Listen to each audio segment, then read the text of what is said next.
In his sharpest criticism since the Israel-Hamas war began of Israel's conduct of the war, President Biden said Tuesday Israel is losing international support for what he called, quote, indiscriminate bombing in Gaza.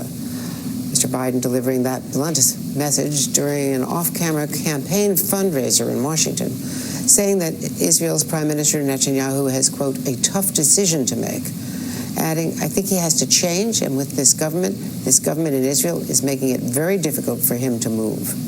The president said that far-right members of the Israeli government, like National Security Minister Itamar Ben-Gvir, do not want a two-state solution with the Palestinians, and that changes must be made to Israel's government.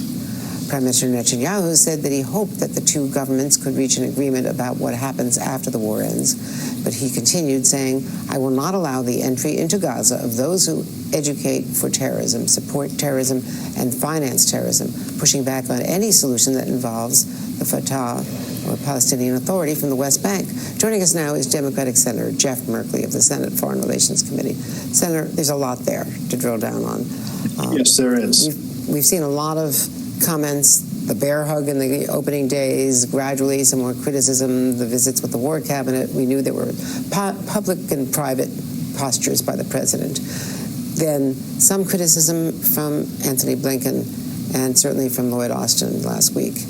But this is the President of the United States opening what had been a healed wound, I should say, with Netanyahu because of their past conflicts before the war in past years. Well, the president is responding to the nature of the warfare in Gaza, which instead of being a targeted assault on Hamas, has really been a bombing campaign against the entire Palestinian population of Gaza.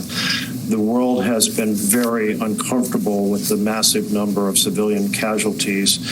Estimates differ, but somewhere around the 20,000 figure, with two-thirds being women and children. And also just the fact that people are being crowded into a very small area in southern Gaza after being sent there to be in a so-called safe zone, but the fatalities continue with the same strategy being executed in the south. So the president recognizes that Israel is burning through a reserve of international support, and that if we're really going to break this cycle of violence, we have to work towards two states for two people, and he's setting the foundation for pushing forward on that vision. You were one of the first senators to call for a ceasefire. Do you feel that there might be more of your colleagues joining you? I think at this point, people have settled into the kind of the pattern that they've established, whether they've called for a humanitarian pause, whether they've called for cessation of hostilities. But many of the folks using those various words are all making the same point, that this strategy of bombing, and it's really, I think, the first time the president has called it indiscriminate bombing, is unacceptable in terms of its casualties on civilians. And that it's not only horrific in its own right in terms of the damage it's done, but it really damages Israel going forward. And by that I mean undermining the relationship with nations that signed up for the Abraham Accords, undermining the dialogue with Saudi Arabia, and proceeding to affect international support and aid to Israel, including aid from the United States. So the discussions are different now than they were a year ago.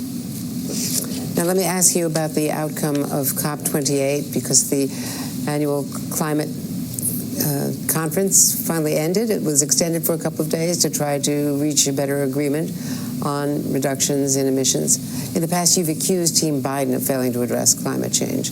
And with this landmark deal to transition away from fossil fuels, but critics say their pledge still does not do enough to reduce global warming to within the 1.5 degrees Celsius target in time by 2030. Should they have gone further? Absolutely. The language that was put out was transitioning away from fossil fuel energy systems, a phase down of unabated coal power. Those are just kind of generic statements that anyone who's paying attention would say need to happen. It's the fact that there was no pledge of any kind to stop building new fossil fuel infrastructure. And here in America, I have been critical of the Biden administration for greenlighting one fossil project after another. We now produce more gas than any other nation. We export more fossil gas than any other nation. We produce more oil than any other nation. Those have all gone up significantly during the last 3 years.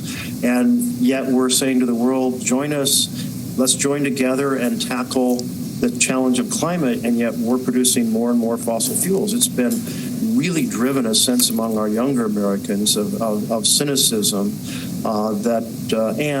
and frustration that the U.S., which needs to be leading by the power of its example, is leading with an example that will take us to climate oblivion.